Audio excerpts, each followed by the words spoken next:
We have a school here at Potential, and it's a huge benefit to the team. It allows us to have team members we wouldn't have been able to have because we're able to provide that for them. But then it's also just a great blessing to the whole community, because it's another place, in my opinion, one of the best places for them to bring their kids and get a Christian worldview. Well, I can tell you that Potential Christian Academy has been a huge blessing in my life. It's where my son accepted Christ. It's where my daughter accepted Christ in preschool. And it's where I baptized her right outside this room. So Christian education makes an eternal difference in the lives of people.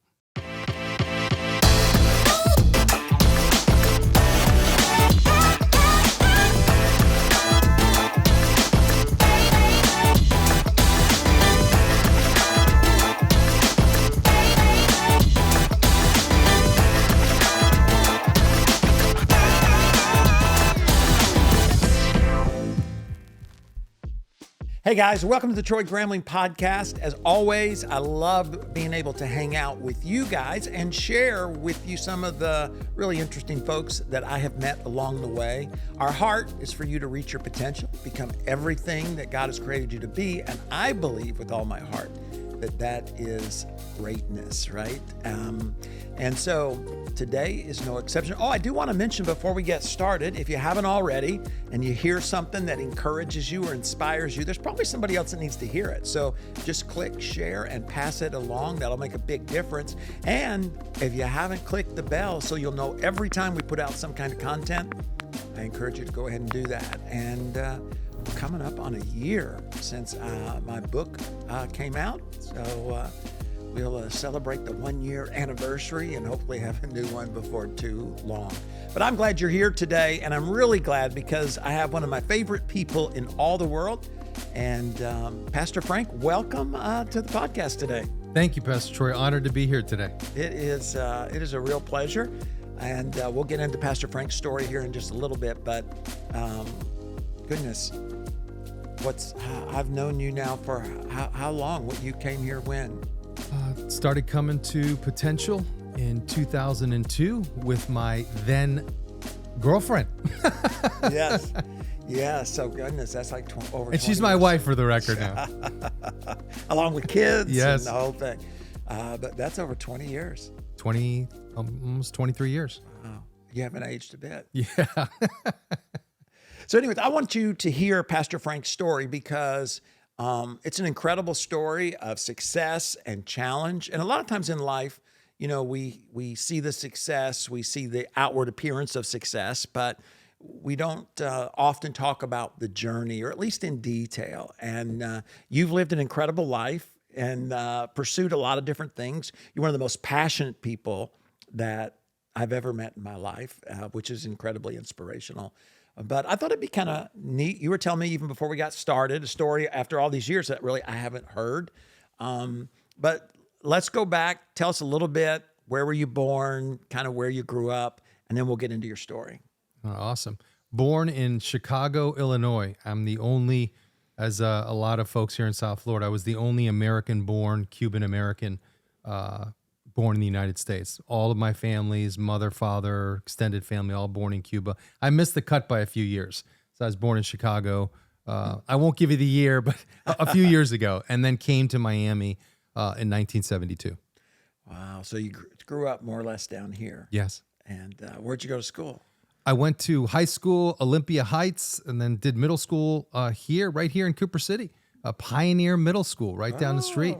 And then also went to high school, Western High School right here in Davie. And then had an opportunity to go to college and graduated from the University of Florida. Came back down here for law school, and that was fun. So you're a Gator. I am a Gator. Do you cheer for the Gators? When they're winning. We prayed actually this morning with one of the young people that is leaving in tomorrow. He's a football player, and he's going up to Florida State. Wow. He's a cornerback, so he's going to play. Yeah. Wow. Yeah. So we'll hopefully he will do well. Incredible. And we'll get to cheer him on a little bit. So you went to law school. What was your dream job as you were? I always have heard that law school is not an easy thing to pursue. It wasn't easy for me, but the thing that I like doing is communicating. So, I had a dream to own my own law firm. And God gave me the opportunity to do that just 3 short years after I graduated. Wow. So you go to school, you get out, you're beginning your law firm, and somewhere in there, you were telling me, you decide to become a car aficionado, or tell us a little bit about that. Yeah, it sounds pretty fancy, but it really wasn't that. My brother was in the car business for 20, 25 years. And he said, "Hey, Frank, would you want to open up a small car dealership by Miami International Airport? It's a great area. We can sell cars." He gave me simple math. He's like, "Hey, you can sell 40 cars. We'll make $2,000 profit per car. We'll make $1 million a year." Something in me told me don't do it, but I didn't listen to that inner voice. I did it and lost my shirt. So there wasn't a lot of money to be made in the car dealership. No, there definitely wasn't. I didn't know what I was doing. I trusted that he knew what he was doing, and borrowed money from a bunch of friends. And it kind of put me in a really difficult position when I found out that, hey, we were going to go out of business. Yeah. So now you were an attorney at this time? Yes. So you're practicing law. Yes. And then you got this kind of going on the side. Yes. And so what's that? That's a family. You said you borrowed from family. Your brother, of course, is the one leading.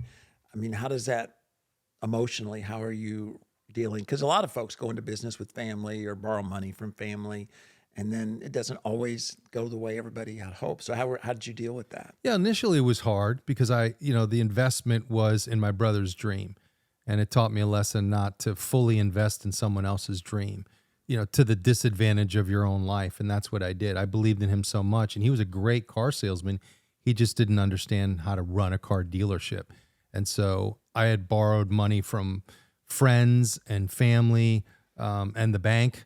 And it was hard to kind of let that go and forgive my brother. And I take some responsibility as well. But I love my brother and he loves me, and we put it behind us. And it was a long time ago, but going through it wasn't easy. Yeah. Yeah. So, but you were able to come back from that and build a successful law firm. Yes. And tell us a little bit about what that looked like and what it took to do that. I accepted Christ when I was 10 years old in a church. My family didn't go to church. A neighbor invited me and said, "Hey, can we take Frankie to church?" Don't call me Frankie. And they said, "Sure, take him to church." I think it was like a summer thing, like a VBS. I remember accepting Christ when I was 10. And we had never gone back to church again. And so when the shock of almost going bankrupt after the car dealership hit me, God brought me back to the faith. I remember copying pages out of the Bible and pasting them on my mirror in my bedroom and just repeating those verses all the time. One of them I was sharing with you. I sought the Lord and he heard me and he delivered me from all my fears. I repeated that in the shower this morning. And God did. He brought me back to the faith. And so it was God calling me back. He tapped me on the shoulder, and he didn't walk away from me. He was walking with me through that whole time. And so while it was financially painful and relationally painful to go through that, I'm grateful to God that he got my attention and I was able to come back to him. And when you say financially, so was there, when you talk about being bankrupt, is the possibility you could have lost your law firm and the whole deal? Definitely, because I guaranteed all the loans personally. And there were close friends who had loaned me the money, who believed in me. They didn't know anything about the car business, but they believed in me, just like I believed in my brother. And so I was a personal injury lawyer. We were working on the biggest case that we had, and I was at the end of my rope. I didn't know what I was going to do. And I remember crying. Guys aren't supposed to cry, but this one made me cry. And just crying out to God, mostly like, "God, I need you to rescue me. I don't know what I'm going to do." So we settled a big case, the biggest case that we had, and that enabled me to pay everybody off with interest. It enabled me to really buy a dream house in Fort Lauderdale and Las Olas. And I attribute that all to God's intervention at the right time. He saved my life, not just financially, but my life changed in that moment. So then you go on, and what skills do you think that you applied that set you apart from other attorneys to be able, to build a successful law firm? I think it was ambition, which a lot of people have, but I think it was the next faithful step. People talk about the next right step. For me, it was the next faithful step. Like, I believed I wanted a law firm, so I had to position myself in a place where I could accomplish that. So it's practical things like driving down Sheridan Street by the ocean and looking for space. And then, all right, God, asking, hey, can you give me favor with this landlord? And he did. And then, hey, God, I need some cases. Can you bring some cases to me, some clients? And he did. And so it was that next faithful step that accumulated that ended up allowing us to build our own building, to be successful, to have a boutique law firm that had a good 20-year run. Yeah, and for me as a pastor, it was exciting to see your passion, your inspiration, your success, your generosity. You're one of the most generous people that I've ever met that's able to give with a sense of joy. And tell me how, because we often. What was that journey like? That 20 years. How was God working in your life? I saw you make decisions that had negative financial consequences because you felt God was, nudging your heart to operate in a certain way. So tell us just a little bit about that journey, those 20 years. Well, I think God puts people in your life to open up your eyes about what the future could be, and not only the life that you could have, but the legacy that you could leave. And that person was you. And it wasn't just listening to your incredible messages. It was getting to know you and your heart, and you communicating the vision that God loves the local church and that God calls all of us to realize our potential. And that means every one of us has the ability to impact this world for his kingdom. And I had never heard that before. So it gave me a biblical worldview that I didn't have. And listening to that and then becoming a part of the culture of Potential Church and you inviting me in to be part of the leadership team and seeing something in me that I didn't see in myself, that was another turning point. Like, okay, God, you've got something for me here. And so I was able to lean in and understand that sacrifice is part of the journey. To sacrifice your time, to sacrifice. And sometimes that meant time away from family. My kids were small and I can't get that time back, but I don't regret it. And I hope my kids are listening to this one day and they understand that following the Lord means sacrificing. And so there was financial sacrifice at times. And my wife would say, you gave what? You gave what? But God always returned that. And I would tell you honestly that there was an expectation that he would, but that wasn't the driving force. The driving force was, I believe what God was doing through you. I believe what God was doing through Potential Church. And I believe that God called me to play a very small part in that incredible vision. And so I knew he would richly reward my obedience in that area. One of the things that I think, especially folks listening or watching today, is that they can learn from your life that I saw was confidence and passion. And like you said, you leaned into what God was doing here. I mean, because, you go from going through that experience where God kind of brings you back, but you're living with your girlfriend. You guys end up getting married, right? You start following God and you engage. And the thing that made, I think, your engagement so successful for us here at Potential, and then for you and what God had planned that none of us knew at the time, was you were able to add value. You would come out and sacrificially be on our executive team eventually.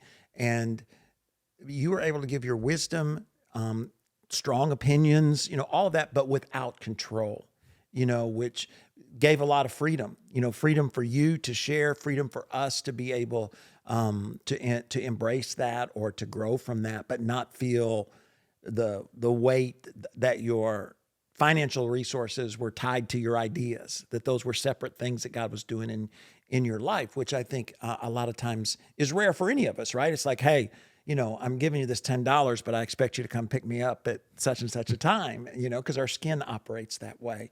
I think it could really be helpful to some folks who have been blessed and want to engage in the life of their local church. And sometimes there's a hesitancy, sadly, on pastors' part because they're afraid that they're going to have to surrender, complete control or go through somebody getting angry. What was it that allowed you to be able to strongly give your opinions passionately, I feel like be a part, but at the same time, not want to per se control what was happening? Yeah, it's a great question.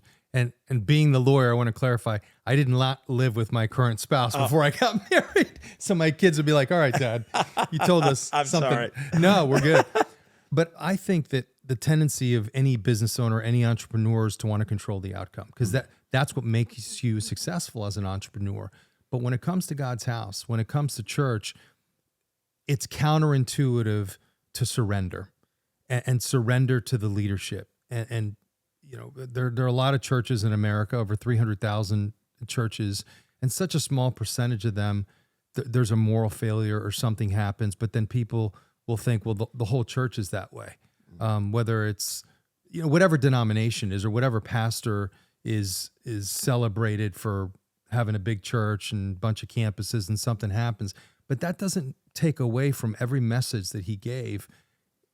People came to Christ and people were baptized. And so it doesn't disqualify the outcome of their ministry. And so for me, I was able to give up control because I trusted you, I believed in the vision, and I surrendered to God. So once I gave that check, I remember there was a time we were taking up an offering and we gave sacrificially, it was $100,000. And for us at that time, it was a lot of money. And we gave that one December. I think it was the greatest gift offering when it first started at Potential. And I had to surrender the outcome, whether the campus would succeed or not, whatever would happen, that wasn't what God was looking for me to do. He wanted me to do it because it's what he asked me to do. And so the blessing was in the obedience. The blessing wasn't in the outcome of what the church would do with it. Which then positioned you for a greater sacrifice that God was eventually going to ask of you and your family, which what blessing, I don't mean to paint, but to start a ministry, to, become Pastor Frank, and to move a little further north and actually start a church. And that took, humility, to walk away from the law firm, the resources the law firm provided, and then also invest the resources the law firm had provided over the years into, this local church. So tell us about, because I'm sure there's some folks listening today that, have a big decision in front of them. How did you come to that conclusion? How did you share that with your wife and family and actually say, hey, we're going to do it? I think this church had so much to do with it, being part of the leadership team here and watching all that God was doing, and then watching your family, your kids grow up in the church and the blessing of that. And Pastor Tyler being part of the leadership team and his contribution, you could just see God's hand on his life. And then just thinking about my own family and what would my spiritual legacy be. And it wasn't something that I wanted to do. It wasn't something that I thought about doing. I just remember I was wrestling with God. He wouldn't leave me alone about it. There was something that he wanted me to do, and I was fighting. I enjoyed being a lawyer, although toward the end of the time of the practice, it was challenging. And I heard that still small voice, Frank, I want you to start a church. And I remember asking you to lunch, hey, and I remember you said, I'm not surprised God's calling you to full-time ministry, but I think it was a surprise to hear that God was calling me to start a church. And I was 49 years old at the time. And that's typically not the ideal time, right? And it was that obedience. It was that I want you to do this. And I did it. And there was a blessing in that. It was hard, the walking through that process. But you made it easier because I remember our launch team came from potential. 100%, 95% of the people drove from Broward to Palm Beach County every Sunday, and they helped launch the church, and they stayed with us, and they were faithful, and it was such a blessing. So we had an incredible 2.5 year run. Yeah. So you 2.5 years, you're preparing, weekly teachings, you're experiencing some of ministry for the first time, you're in your beloved wife, Olivia. And then, like you said, then it didn't go quite like you had hoped in some ways. And so you made the difficult decision to say, we're going to have to move on from this and to shut this down. And there's a leadership process in that, but there's also the part of leadership that often doesn't get talked about is the emotional aspect. And tell us, maybe how you guys came to that decision and just emotionally what that process was like. Yeah, it was definitely challenging because when I made a decision to close it, to follow God, to go start a church, I was mourning the death of a dream that God had put in me when I was a little boy, that, hey, you're going to become a lawyer.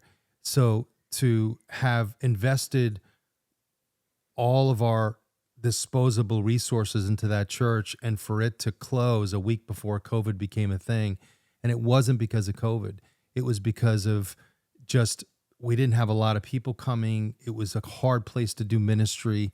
And I was tired of setting up and tearing down, and God had brought us mostly young adults. Thank God for that. They helped me a lot, but it was taking a toll on our family. It was taking a toll on our kids and Olivia. It was hard for her. She had never been in full-time ministry. And so I had a decision to make. I could either keep going at the expense of my family, or I could listen to what the heart of my wife and what she was saying. And I said, you know what, my family here, I've got to take care of this. So we decided to close. And the closing, I remember it was a week before COVID. And for about 3 months, again, I felt like grapes being crushed. There was a breaking, there was a crushing. And there was a moment on the couch that my wife, we had bought 2 preschools, and said, hey, Frank, I've never run a business before, and we have 45 employees. We invested our 401k, the last remaining amount of money we had in the world.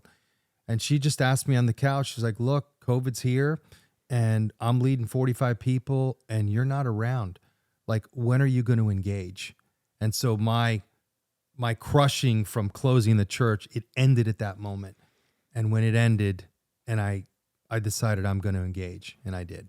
Where do you think the confidence? So, did you buy the preschools? Yes. Before you closed the church? Or? Just 3 months before we invested our life savings. So, what gave you the confidence to be able to say, here's our last little bit, and we're going to, because I think a lot of folks, struggling in the ministry, being tired in the ministry, would have wanted to hang on to this is starting to doubt themselves, doubt, their leadership. The law firm now is 3 or 4 years away in the past, and the church has not gone the way you would like. What do you think it was that gave you that kind of courage to say, hey, even though maybe you were going through what you had just mentioned, you still are doing something most people don't do when they feel good, let alone when they're going through that. So, what was it that allowed you to say, yeah, let's cash these out and let's do this? It was October 2019. We took all the money we had in our 401k, and it was like $550,000. It's all the money we had in the world. And we bought the 2 preschools, and I bought it because I figured we could buy these schools, and at least I can have an income to pay my mortgage and to pay our expenses, and our kids can go to school. What I didn't count on is those schools closing. And we also bought the schools because we were going to change them into Christian schools. And I thought that could help grow the church. And so I had this plan in my mind. Oh, great, I can have an income and I can grow the church. I didn't want to let that go. But when the church closed, we were left with these 2 schools that had also closed.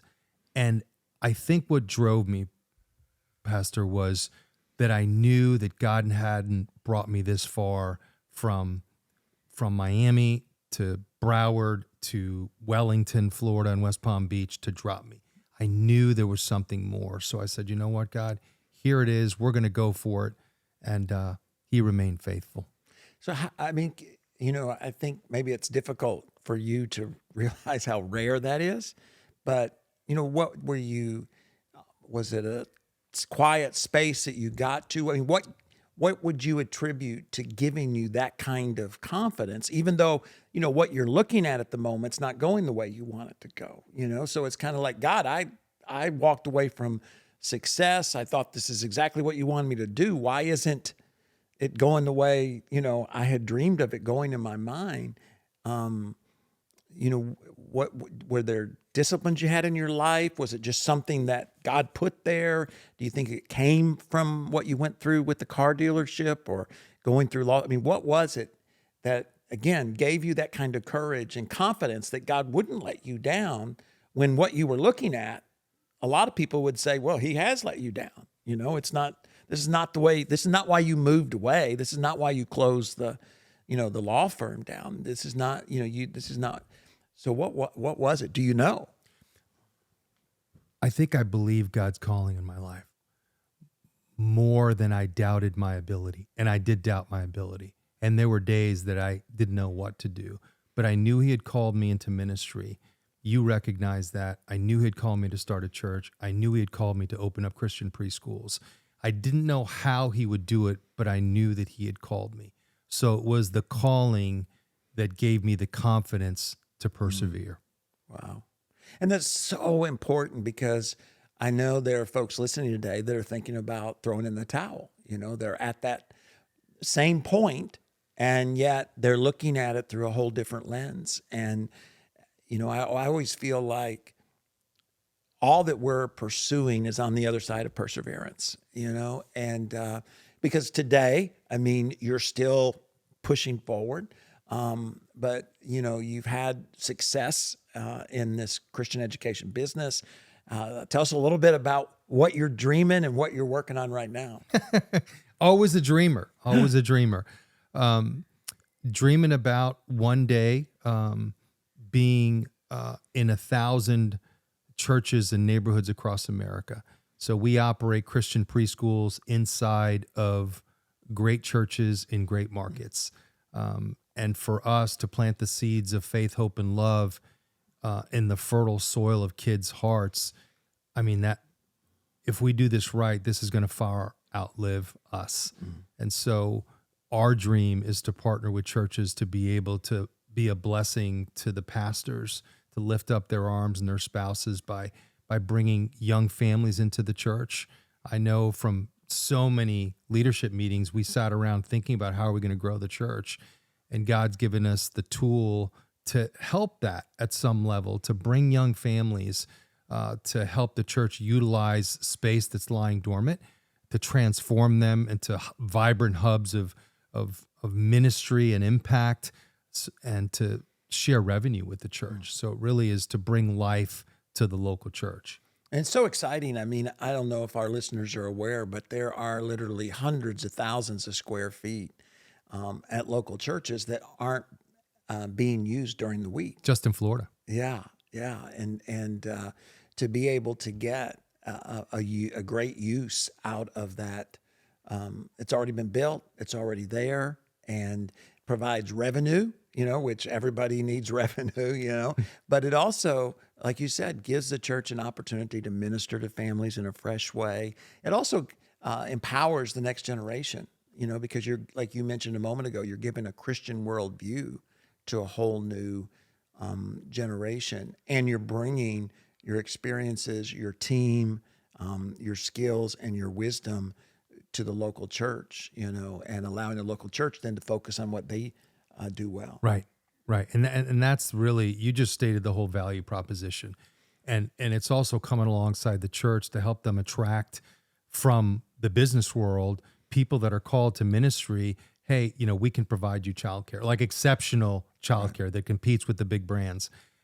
So you do it at a level where it's beyond just a daycare. I mean, you're it's private tuition. The church can pay for that for staff or fund half of that.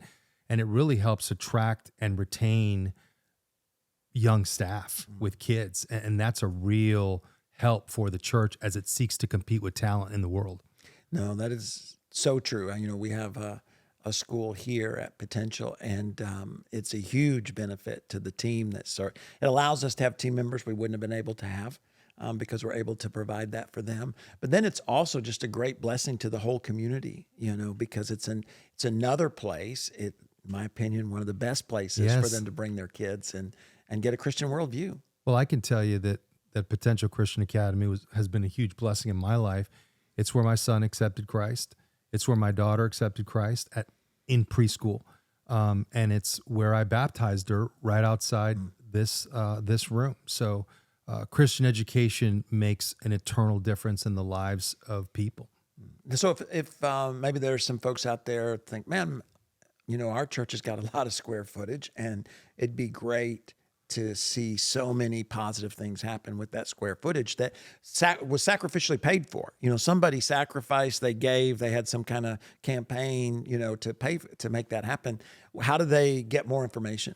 They can contact me directly, frank@neighborhoodkids.com. We're relaunching our website. I think at the end of this podcast, we're going to have a church value proposition deck with an embedded video that really gives you a sense of who we are, what we do for the church. We handle everything. Church provides the space, loves on our families and our teachers, and we, in return, are a blessing to them by providing exceptional Christian education. They can visit our new website, which will be ready soon, neighborhoodkids.com. So we're excited. We'll be launching our brand to churches really in the Southeast, in Florida, Georgia, North and South Carolina. So we're really excited about that. Well, hey, I just want to encourage anybody that's watching, maybe you need to just pass this along and pass the information along so that they can, again, I would just love to see all the square footage that, gets shut up in the dark every week actually be used to make a kingdom difference in multiple ways. Rarely do you get to do something that provides resources, ministers to families, pays it into the next generation. That's just rare that you get to do something. Most of the time you sacrifice financially to build a facility that then, shares the gospel, but it's not bringing in resources, right. You know what I mean? And this is a great way to just do all of those things. So an incredible idea. God took you, like he did the people of God, the roundabout way to get here, but I'm glad that he has, because I think it's going to make a kingdom difference, and not just the global church, although it'll impact the global, but it's going to impact local churches. Yes. Real pastors, real communities, and real preschoolers who, and beyond, who will one day be presidents and CEOs and pastors and, but they're going to be able to go back to that foundation. And that's always so important. Yeah, 100%. And that's the vision. Well, I want to thank you, man, for driving down and giving us opportunity. That's it's not a long ways away, but with all the traffic, it's a long ways away. And I appreciate you coming down, and just want you to know in front of all of our listeners, just the impact that you've had on my life, the impact you've had here at Potential Church.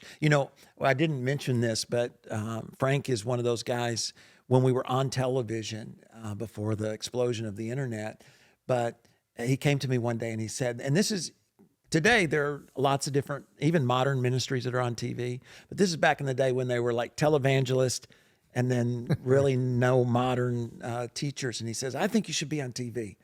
And, I was like, but I'm one of those, what I told him is I said, well, if you come up with the money, I'll be glad to do it.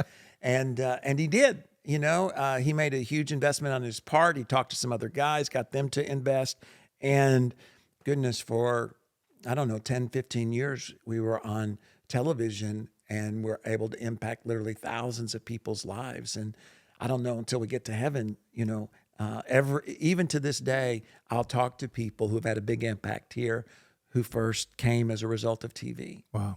So I know you've got some crowns when you get to heaven just for that sacrifice that you made and the impact. And it launched even what we're trying to do here online as well. because, and I hate to keep running on, but it's so important because I remember you raised the resources, you sacrificially gave the majority of it. And originally it was going to be like, we're going to do it for 7 weeks or for that series. And we were going to subcontract all the, folks to come in and record it. And we got to looking at it and we thought, well, what if, rather than using that money to subcontract, what if we bought the equipment ourselves? Yes. Now, we didn't necessarily have the people to run it or any of that at the time. And we didn't have near as much equipment as we do now, but that's what we did. And it wasn't 7 weeks. It was like 15 years, that we were actually on the air and thousands of people's lives who were impacted. And I thank you for that. And I know there are lots of folks who do. And your life can be a great inspiration to others out there who can have the same kind of impact. So thanks, man, for never giving up through all the different challenges and struggles. And I look forward to seeing what God has in the future. Thank you, Pastor. And it's, I'll just say one thing. You taught me to use what's in your hand. And I didn't have millions of dollars when I did that, but I did have the idea and the little bit that was in my hand, and God can do a lot with a little. It's been an honor to be here with you today. Amen. Well, thank you guys too for tuning in. And don't forget, you heard something that inspired you or encouraged you. Guess what? There's somebody else that needs to hear it, and pass it along. All right. What God's done in Frank's life is something to celebrate, but Pastor Frank's not any more unique than me or you.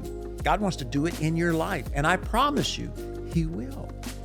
You were in His mind and His heart before you were ever visible in any kind of womb. And so He's created you with greatness in mind. So don't give up.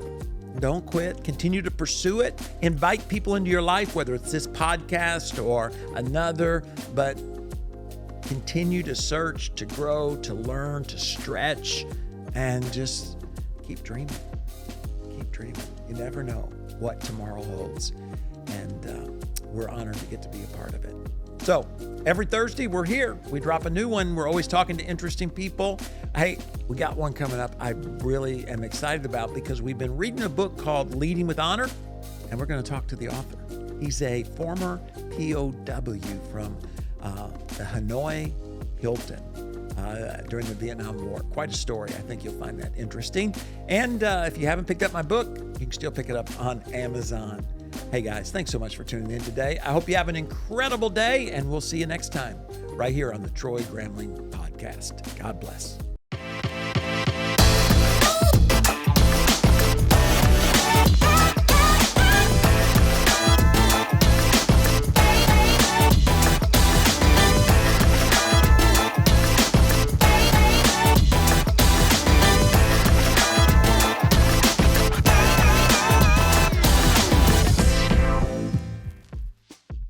Wait, before you go, if you're enjoying our content, check out this interview or this one here. They're both really good. And don't forget, subscribe. It's really important. We'll see you next time.